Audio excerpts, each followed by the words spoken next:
தொடர்கள் தொடர்ந்து காண்பது நல்லதா? தொலைக்காட்சியை பெட்டியை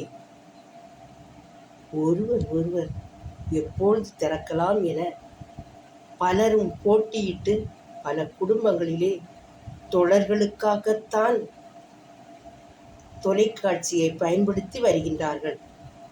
அதை தொடர்ந்து பார்த்தவர்களில் சிலர் என்னிடம் பகிர்ந்து கொண்டவையை நான் உங்களிடம் பகிர்ந்து கொள்கின்றேன். என்று நாளை வரும், இப்பொழுது இந்த தொடர் வரும், சில நாள் தொடர் பார்க்க வாய்ப்பில்லை என்றால் யாரிடமாவது அதை கேட்டு அறிய வேண்டும் என்ற ஆவல் எல்லாம் எப்பொழுதும் எங்களுக்குள்ளே சிதறிக்கொண்டிருக்கும். எப்போது ஏற்படும், எப்போது பார்க்கலாம்? அதோ சில நேரங்களில் மின்சாரம் பல நேரங்களில் வேலை செய்யாத சூழலில் அந்த தொடரை பார்க்க முடியவில்லை என்றால் பல ஏமாற்றத்தில் இருந்தவர்களும் பல குழப்பத்தில் இருந்தவர்களும் உண்டு.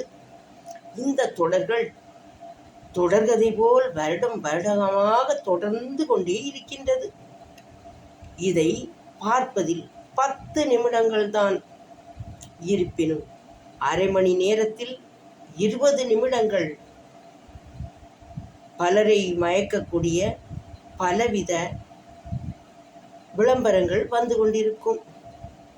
இருப்பினும் இதையெல்லாம் ஒரு பொருட்டாக நினைக்காமல் உந்தியடித்து கொண்டு தொலைக்காட்சி பெட்டியை தொடருக்காகவே பயன்படுத்தி கொண்டிருப்பார்கள். இந்த வேளையிலே பலருக்கு பல சூழல்கள் ஏற்பட்டுவிட்டால் கோபமே வந்துவிடும். யாராவது தொலைபேசியை அந்த நேரத்தில் எடுத்துக்கொண்டால் அதற்கு கூட கவனம் செலுத்த மாட்டார்கள். சில நேரத்தில் தனக்கு வேண்டத்தக்க யாராவது வந்தால் கூட அதை பொருட்படுத்த மாட்டார்கள். இப்படி தொலைக்காட்சியில் தொடர்புகளை பயன்படுத்துவதில் மும்முரமாக வாழ்கின்ற ஒருவர் என்னிடம் பகிர்ந்து கொண்டவை. இப்படியெல்லாம் நான் இந்த தொலைக்காட்சி பெட்டியை தொடருக்காக பயன்படுத்தினேன்.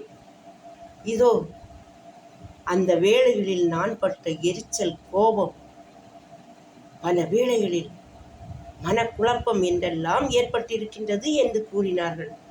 ஆனால் இந்த தவக்காலத்தில் இதை நிறுத்தி வைப்போமே என்று அவர்கள் இதை பார்ப்பதை நிறுத்தி வைத்த பின் என்னிடம் பகிர்ந்து கொண்டவை. இதோ 40-45 நாட்களாக நான் தொலைக்காட்சியை பார்க்க தொடங்கினால் செய்திகளை மட்டும் பார்ப்பேன்.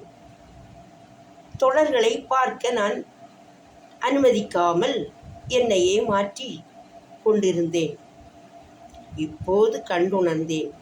என்னிலே பல மாற்றங்களையும் பல வளர்ச்சிகளையும் நான் கண்டுள்ளேன் என ஒருவர் தன்னுடைய சூழலை பகிர்ந்து கொண்டார்கள். ஆம், பல வேளையிலே அவர்களுக்கு தூக்கம் கூட வராமல் இருந்திருக்கின்றதாம். இப்பொழுது நன்றாக தூங்குகின்றார்களாம். நல்ல வளர்ச்சியும் அவர்களிடம் இருக்கின்றதாம். ஆம், உண்மைதான். தொலைத்தொடர்பு சாதன பெட்டியை பயன்படுத்துபவர்கள் படுத்துங்கள், ஆனால் இந்த தொடர்களிலிருந்து சற்று விலகி பாருங்கள். நீங்களும் நிம்மதியாக தூங்கலாம், நிம்மதியாக உறவுகளையும் வளர்த்து கொள்ளலாம் என்பது நிச்சயம். இதற்காக உங்களை முயற்சி செய்யுங்கள். வாழ்க பல நற்பண்புகள், வளர்க சிறந்த செயல்கள்.